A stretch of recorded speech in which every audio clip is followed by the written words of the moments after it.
ಸಂಘಟನಾ ಸಮಿತಿಗಳು, trust, foundation ಮಾದರಿಯಲ್ಲಿ ಮುಸ್ಲಿಂ ಸಮುದಾಯದ ಅಭಿವೃದ್ಧಿಗಾಗಿ ವಕ್ಫ್ ಬೋರ್ಡಿನಡಿ ರಚನೆಯಾಗಿರುವ ಜಮಾತೆ ಅಹ್ಲೆ ಇಸ್ಲಾಂ ಸಮಿತಿಗೆ 3 ವರ್ಷಗಳಿಗೊಮ್ಮೆ ನೂತನ ಆಡಳಿತ ಮಂಡಳಿ ಆಯ್ಕೆ ಮಾಡಲಾಗುತ್ತದೆ.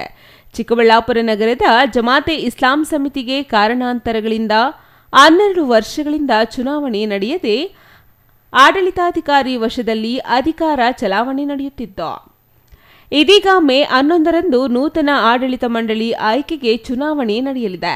ಸಮಿತಿಯಲ್ಲಿ ಸದಸ್ಯರಾಗಿರುವ 2670 ಮಂದಿ ಪುರುಷರು ಮಾತ್ರ ಈ ಚುನಾವಣೆಯಲ್ಲಿ ಮತದಾನ ಮಾಡಲಿದ್ದಾರೆ.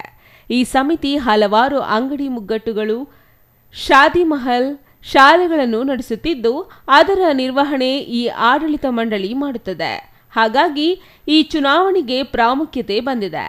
ಮೇ 11ರಂದು ನಡೆಯುವ ಚುನಾವಣೆಗೆ 25 ಮಂದಿ ನಿರ್ದೇಶಕರನ್ನ ಆಯ್ಕೆ ಮಾಡಬೇಕಾಗಿದ್ದು 4 ಸಿಂಡಿಕೇಟ್ಗಳು ಪೈಪೋಟಿಗೆ ನಿಂತಿವೆ. ಜೊತೆಗೆ 10 ಮಂದಿ ಪಕ್ಷೇತರವಾಗಿ ಸ್ಪರ್ಧಿಸಿದ್ದಾರೆ.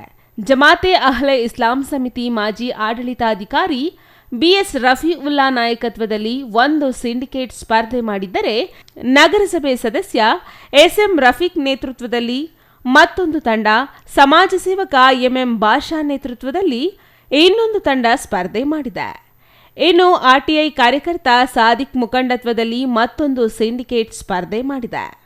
ನೋಡಿ, ಮೊದಲನೇದಾಗಿ ಏನಿದೆ ಅಂದರೆ, ಸುಮಾರು 12 ವರ್ಷಗಳ ನಂತರ ನಮ್ಮ ಜಮಾತೆ ಅಹ್ಲೆ ಇಸ್ಲಾಂಗೆ ಚುನಾವಣೆ ನಡೀತಾ ಇದೆ. ಈ ಒಂದು ಚುನಾವಣೆ ಡಿಲೇ ಆಗೋದಕ್ಕೆ ಸಾಕಷ್ಟು ಕಾರಣಗಳಿದೆ.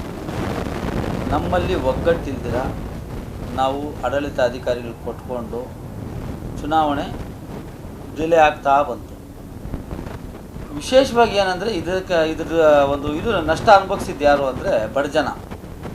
ಒಂದು ಮದುವೆ ಮಾಡಬೇಕಂದ್ರೆ ಅದಕ್ಕೆ NOC ಬೇಕು. NOC ತಗೋಬೇಕಂದ್ರೆ 10-12 ಟೈಮು ಆಫೀಸ್ ಹತ್ರ ಜನ ಓಡಾಡಬೇಕು.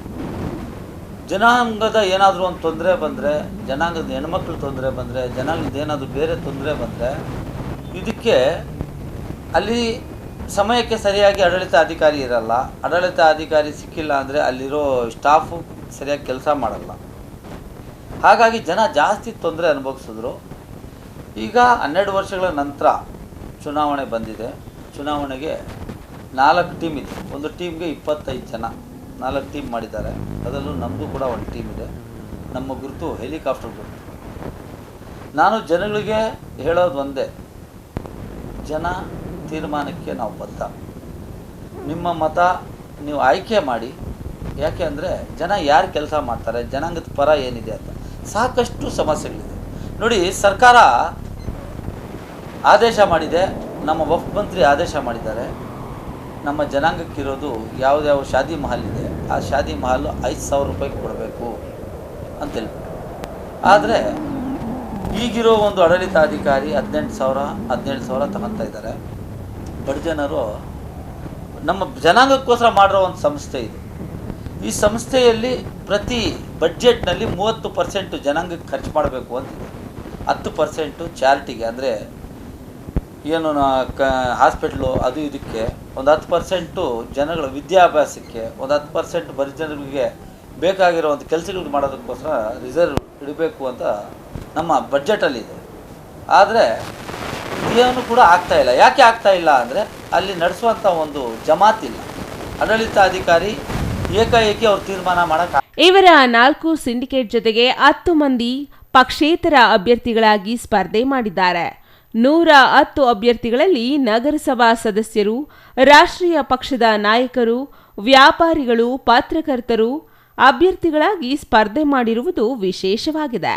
4 ಸಿಂಡಿಕೇಟ್ಗಳು ತಮ್ಮ ಸಿಂಡಿಕೇಟ್ನ 25 ಮಂದಿಗೂ ಒಂದೇ ಚಿಹ್ನೆ ಕೇಳಿದ್ದು, ಅವರ ಕೋರಿಕೆ ಮೇರೆಗೆ ಚುನಾವಣಾಧಿಕಾರಿ ಒಬ್ಬರಿಗೆ ವಿಮಾನ, ಮತ್ತೊಬ್ಬರಿಗೆ ಸಿಲಿಂಡರ್, ಇನ್ನೊಬ್ಬರಿಗೆ ಆಟೋ, ಮತ್ತೊಬ್ಬರಿಗೆ ಟ್ರಕ್ ಸಿಂಬಲ್ ನೀಡಿದ್ದಾರೆ. ಈಗಾಗಲೇ ಪ್ರಚಾರ ಆರಂಭವಾಗಿದ್ದು, ಶುಕ್ರವಾರದ ನಮಾಜ್ ವೇಳೆ ಬಿರುಸಿನ ಪ್ರಚಾರ ಕೈಗೊಳ್ಳುವ ಸಾಧ್ಯತೆ ಇದೆ.